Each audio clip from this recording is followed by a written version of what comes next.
I think this is definitely leading on nicely to me understanding what is leadership for you. Like when I say leadership, when you hear leadership, what is it for you? What is it? Well, obviously leadership is many things in different contexts, but I'm obviously going to answer it in that way, having a philosophical background. But generally speaking, I think leadership is getting the people that follow you to understand and internalize the vision and to prioritize the necessary actions in order to achieve that vision. And at the same time, empower the people that follow you to realize things in themselves they never realized before in order to fulfill that vision.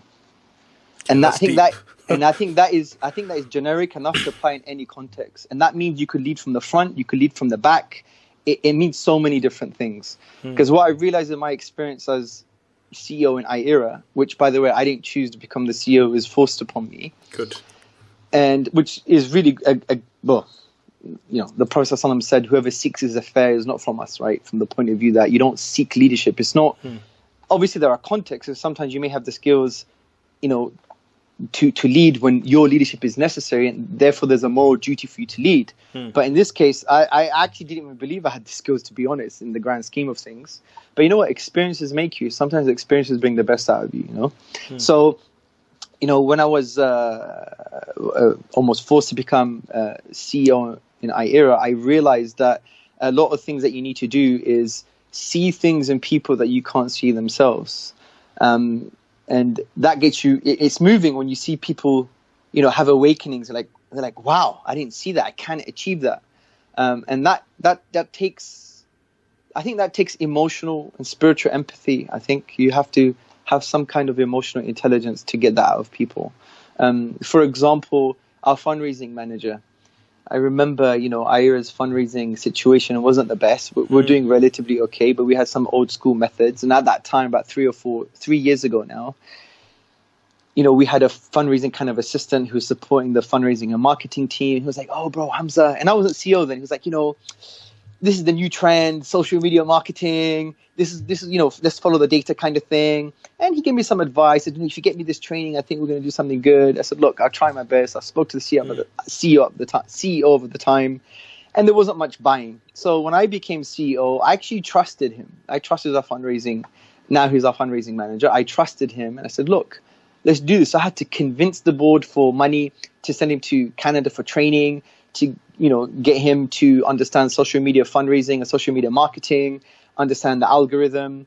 He already had a really good intuition about how to produce really good videos for fundraising. Anyway, how did you know, though, to trust him or not? Because that's a risk, right? You're going to go against what the board and everyone wants. So what? Well, if you don't take risks, what are you going to do? You might as well stay at home, man. The whole point of leadership is risks, bro. And, you know, you just have to trust your intuition sometimes. What do you mean by that? It's okay, risks. So say I'm speaking to you and I want to get the best out of you, bro. All the signs you've given me is that you're a terrible, terrible, say, fundraising manager. That's all the signs you've given me. But I'm stuck with you. So what do? I see the great fundraising manager in you. I see the goodness in you. I'm like, you know what? He's a human being with 2 legs and 2 arms, so he could achieve what anyone else can achieve, right? Let's empower him to the degree that he could see that in himself and he could reach that. So that's what you have to do. You have to see that. Even if all the signs are like, you know what, this guy is not good enough, you have to understand even your own limitations, because my perceptions of your incompetence is still my limited perceptions. It's based on my own limited drama. So I have to also understand, in understanding your own limitations, bro, you realize other people's greatness. Okay. In understanding your own limitations, you realize other people's greatness. What do you mean by that? Okay, so I'm using my limited experience and limited understanding and limited intuitions and limited whatever, right? I'm imposing it on you because all the signs I've seen so far and the way I've interpreted them from my limited experiences, limited knowledge, limited understanding is telling me you can never be a fundraising manager, right? But I know their limitations. So what I need to do is divorce that drama I've created on you as a reality and actually say, no, there can be a new realm of possibility for this guy. Let me treat him as a blank canvas. Right, he's a blank canvas. What do? I see the great fundraising manager in him. I think about what are the key things that he needs to become the fundraising manager, to become a great fundraising manager, and I push him to do that. And that sometimes means encouragement.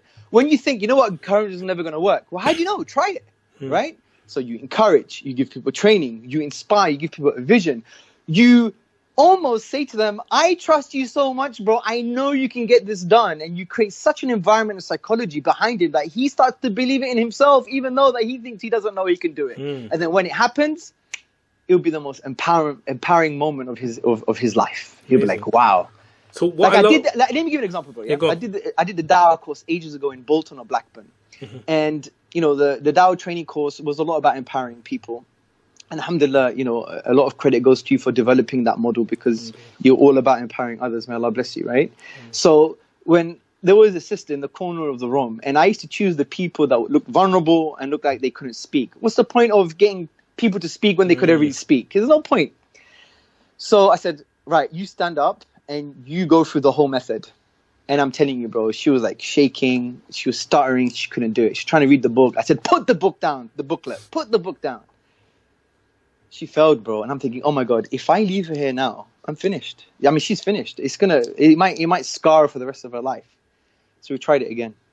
Didn't work. Bro, I'm telling you, yeah. I had to have faith. I said, I know you can do it. You can do it better than me. And I'm telling you, all the signs were, forget it, mate. Tell it to go home kind of thing. I think we did it 6 times, bro. Wow. And I'm telling you, on the 6th time, it was beautiful. It's like a shock to myself as well. I was like, wow. And she did it almost better than me. Would you believe it?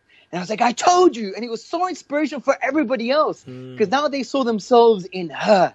She had a lived experience. She fell on the floor 6 times, or around that number if you like. And she bounced back up and she did it better than she could ever imagine. I said to her, didn't I tell you? Didn't I tell you could do this and you didn't know? Right? So this is another like kind of small example to bring that point home.